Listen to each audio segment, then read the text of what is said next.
In this module, we're going to create a basic process and save it to the desktop. So the simple process that you see in front of you is a time off request. It's got two activities and the ability for a manager to approve or disapprove this process. And so this is the process we're going to create. My suggestion is that you watch me build the process first and then build the process yourself. There's also an exercise guide that if you need a very detailed step-by-step guide to building this process, you can download and follow that guide. From your desktop, you're going to double-click to launch the BizFlow Process Studio. And once the studio is launched, again, you're not going to see any servers here in the Explorer because we have not yet configured one in your environment. We're going to do that later on. So the studio launches, and the studio has a set of menu items up at the top with icons as well as pull-down menus.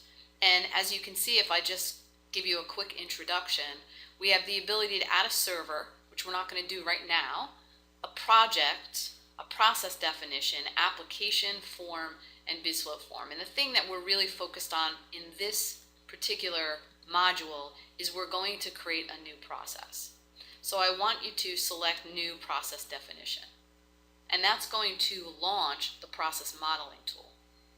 And again, I could have done that one of two ways. I can either go to File, New, and select Process Definition, or I could simply click on the Process Definition icon, and that would also launch the modeling tool.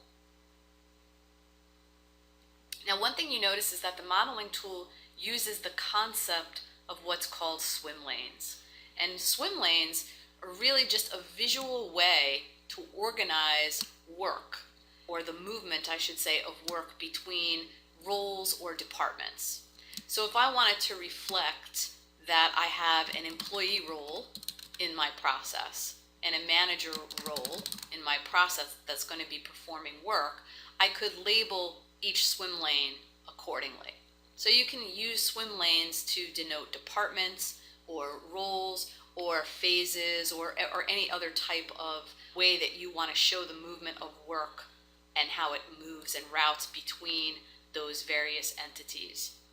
If you right-click on a lane, you can delete the lane. So in our process, we only want 2 swim lanes. I'm going to delete one of those swim lanes.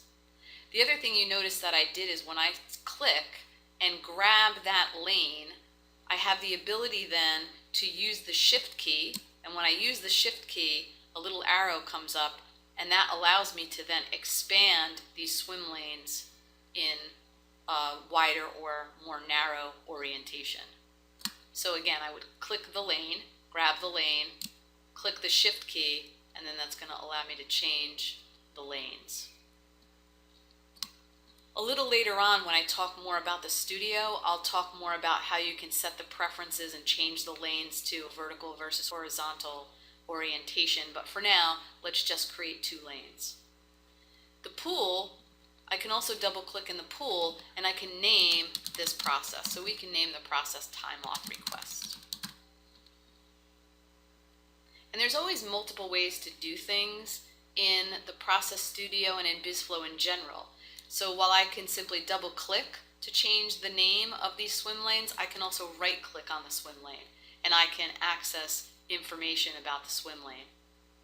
So I can name it and I can color code it and do other types of things.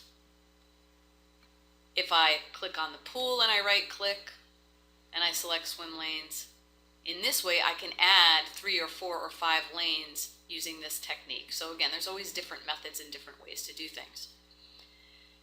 We're going to start to create our process, and the first thing we're going to do is we're going to drag a start activity into the map, and we're going to drag an end activity. And the end type that I want you to use is a terminate end.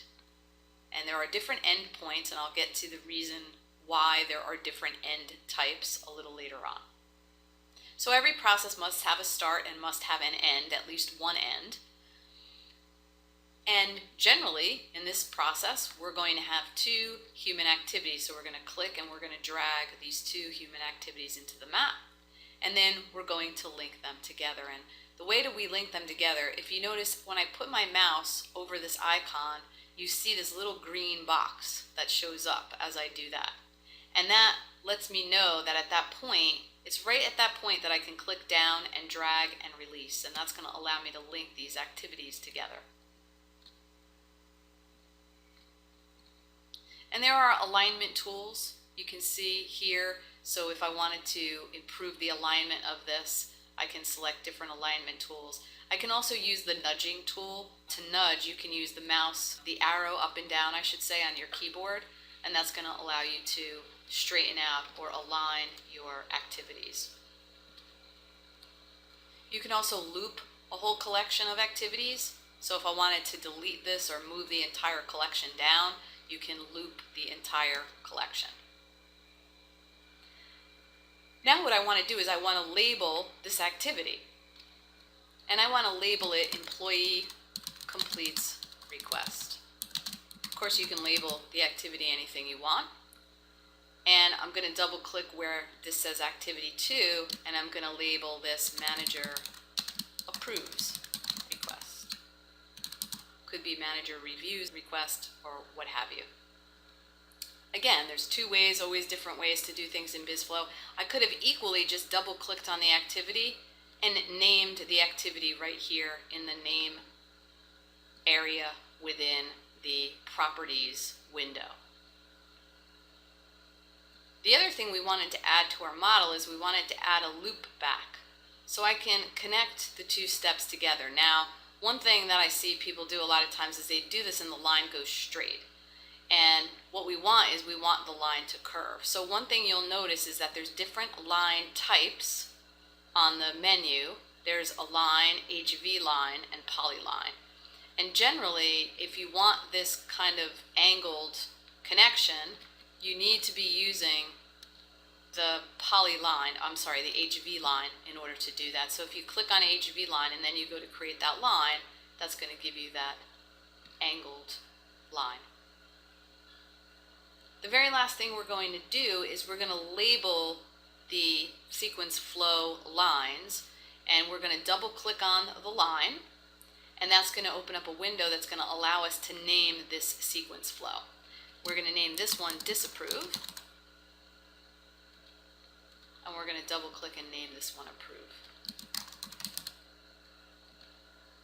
And if what just happened to you, what just happened to me happens to you, you can just pull that out, and that's going to give you more real estate so that the word or the label appears there correctly. And that's it. We've just created our first process map. And what we can do is we can save processes to the desktop or to the server. In the first scenario here, we're simply going to do a save.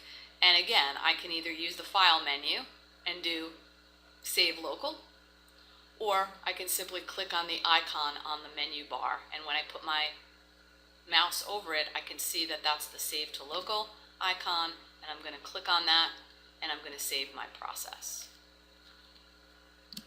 And I'm going to name it My First Process, Danielle.